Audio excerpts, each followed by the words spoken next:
ज्ञानवापी परिसर में मिले शिवलिंग को लेकर कार्बन डेटिंग शब्द को आपने कई बार सुना होगा और ये शब्द सोशल मीडिया पर भी चर्चा का विषय बना हुआ है कि कार्बन डेटिंग क्या है। तो आइए जानते हैं कि क्या होती है कार्बन डेटिंग। कार्बन डेटिंग उस विधि का नाम है जिसका इस्तेमाल करके किसी भी वस्तु की उम्र का पता लगाया जा सकता है। इसके द्वारा लकड़ी, बीजाणु, चमड़ी, बाल, कंकाल आदि की आयु का पता लगाया जा सकता है। यानी कि हर वो चीज़ जिसमें कार्बनिक अवशेष होते हैं उसकी करीब करीब आयु इस विधि के माध्यम से पता की जा सकती है। कैसे काम करती है कार्बन डेटिंग? पौधे, जानवर या कोई जीव जब मर जाता है तो वातावरण में इसका कार्बन का आदान प्रदान बंद हो जाता है।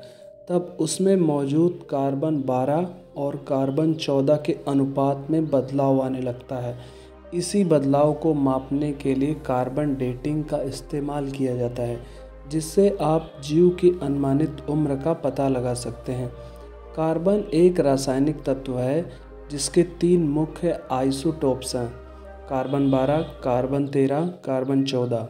आइसोटोप वह एटम है जिसमें प्रोटॉन की संख्या समान होती है लेकिन न्यूट्रॉन की संख्या अलग अलग होती है। कार्बन के 3 आइसोटोप में कार्बन 12 और कार्बन 13 स्टेबल होता है, जबकि कार्बन 14 रेडियो एक्टिव तथा अनस्टेबल होता है।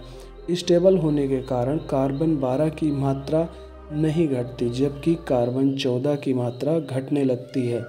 एक रिपोर्ट के मुताबिक लगभग 5,500 साल में कार्बन 14 की मात्रा आधी हो जाती है। आप और आसान भाषा में समझ सकते हैं कि कोई जीव है उसकी मृत्यु होती है तो कार्बन 12 और कार्बन 13 उसमें जो मौजूद कार्बन है वो तो हमेशा रहेंगे, स्टेबल हैं वो, जबकि कार्बन 14 जैसे ही वह डेथ होगी उसकी तुरंत कार्बन 14 जो है उसका आदान प्रदान बंद हो जाएगा और फिर वह जो है लगातार घटता चला जाता है। तो इसी से जो है कार्बन 14 और कार्बन 12 दोनों के अनुपात में जो है बहुत ज़्यादा डिफरेंस आने लगता है। तो कुछ इस प्रकार से काम करती है कार्बन डेटिंग विधि। क्या पत्थर पर भी कारगर है कार्बन डेटिंग? क्योंकि मैंने अभी जितनी भी चीज़ों की बात की उसमें पत्थर शामिल नहीं है और जो शिवलिंग होता है वो होता है पत्थर का। तो ऐसे में ये जानना ज़रूरी है कि आखिर में ये पत्थर पर काम करता भी है या नहीं। आमतौर पर कार्बन डेटिंग की मदद से केवल 50,000 साल पुराने अवशेष का ही पता लगाया जा सकता है।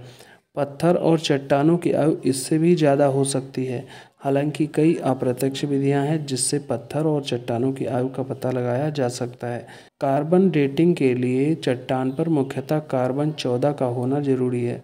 अगर ये चट्टान पर ना मिले तो इस पर मौजूद रेडियोएक्टिव आइसोटोप के आधार पर इसकी आयु का पता लगाया जा सकता है। इस विधि की खोज शिकागो यूनिवर्सिटी के बिलियर्ड फ्रैंक लिवी और उनके साथियों ने इसका आविष्कार 1949 में किया था। अगर आपको ये वीडियो अच्छा लगा हो तो प्लीज़ वीडियो को लाइक, चैनल को सब्सक्राइब जरूर करें।